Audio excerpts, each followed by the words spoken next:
Motion வந்து 2 to 3 டைம்ஸ்க்கு மேலே போயிட்டுருக்கிறது நார்மலில் தானே நினச்சிட்ருக்கீங்க. அப்போ இந்த பதிவை முழுசாக பாருங்கள். உங்களோட கருத்து மாறுபடக்கூடும். முழுசாக வாட்ச் பண்ணுங்கள். இந்த மாதிரி untimely motion, morning and evening 2 நேரம் மோஷன் போகிறது, சாப்பிட்ட பிறகு மோஷன் போகிற மாதிரி இருக்கிறது, மோஷன் போயிட்டு வந்தோம் இப்போ தான் மறுபடியும் ஒரு திடீர்னு மோஷன் வர மாதிரி இருக்கிறது, கேஸ் நிறைய ரிலீஸ் ஆகுது, ஃப்ளேட்லன்ஸ், இந்த மாதிரி சிரமங்களை நீங்கள் இருக்கீங்க அப்படின்னா உங்களுக்கு என்னென்ன மாதிரி சிரமங்கள் ஃப்யூச்சர்லேயோ அல்லது இப்போவோ இருக்குங்கிறத நாங்கள் சொல்கிறோம். வாட்ச் பண்ணுங்கள். இந்த ப்ராப்ளம், அதாவது இந்த மோஷன் போகிறது, நம்ம என்ன நினச்சிட்ருக்கோம், மோஷன் கான்ஸ்டிபேஷன், அதாவது மோஷனே போக மாட்டேங்குது, ரொம்ப இறுக்கமாயிடுது, மோஷன் போகிறது ரொம்ப கடினமாக இருக்குது, எதையாவது மருந்துகள் வழியாக சாப்பிட்டு தான் நாங்கள் மோஷன் போகிறோம் அப்படின்ற சுச்சுவேஷன் எழுந்தால் மட்டும்தான் அது அப்நார்மல்னு நம்ம நினைக்கிறோம் இல்லைங்களா? நீங்களும் அப்படி தான் நினச்சிட்டு இருந்திருப்பீங்கன்னு நம்புகிறேன்.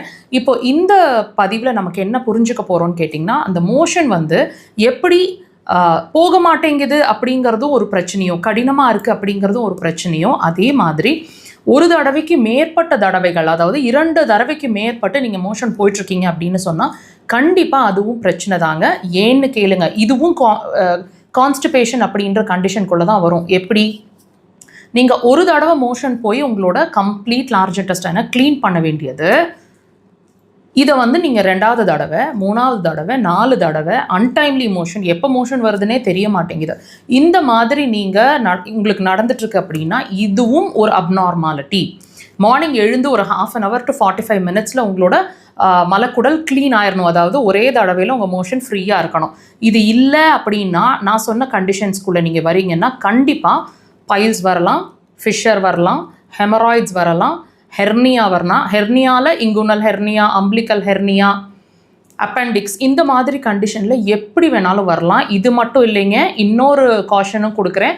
உங்களோட மலக்குடல் பாதிச்சா உங்களோட நுரையீரல் அடுத்தது பாதிக்கக்கூடும், அல்லது இப்போவே பாதிச்சுட்ருப்பீங்க. என்ன வரும்? உங்களுக்கு சளி பிடிக்கும், டஸ்ட் அலர்ஜி, வீசிங், ஆஸ்துமா, ரீனைட்டிஸ், அதாவது காலையில் எழுந்திரிச்சோன்னா தும்மிகிட்டே இருக்கிறது, மூக்கில் தண்ணி வடிஞ்சிட்டே இருக்கிறது, மூச்சு வந்து ஒரு நாஸ்ட்ரல் வழியாக தான் வருது, நேசல் பாலிப்ஸ், அதாவது கட்டிகள், மூக்கில் கட்டிகள் சதை வளர்ந்துருக்கிற மாதிரி இருக்கிறது, வாசனைகள் தெரிய மாட்டேங்குதுன்னு சொல்கிறது, இந்த மாதிரி என்ன வேணாலும் நுரையீரல் சார்ந்து நடக்கும். இதோட அடுத்த கண்டிஷன் உங்கள் ஸ்கின் டிசீஸ் வரைக்கும் பாதிக்கும். தயவு செய்து இது ஆரம்ப கட்டத்திலேயே ட்ரீட் பண்ணிக்கிறது நல்லது. இது ஒரு கிளாரிட்டியை கொடுத்துருக்கோம் நம்புகிறேன். அக்குபஞ்சர் ஒரு சிறந்த தீர்வு. கண்டிப்பாக ட்ரை பண்ணுங்கள்.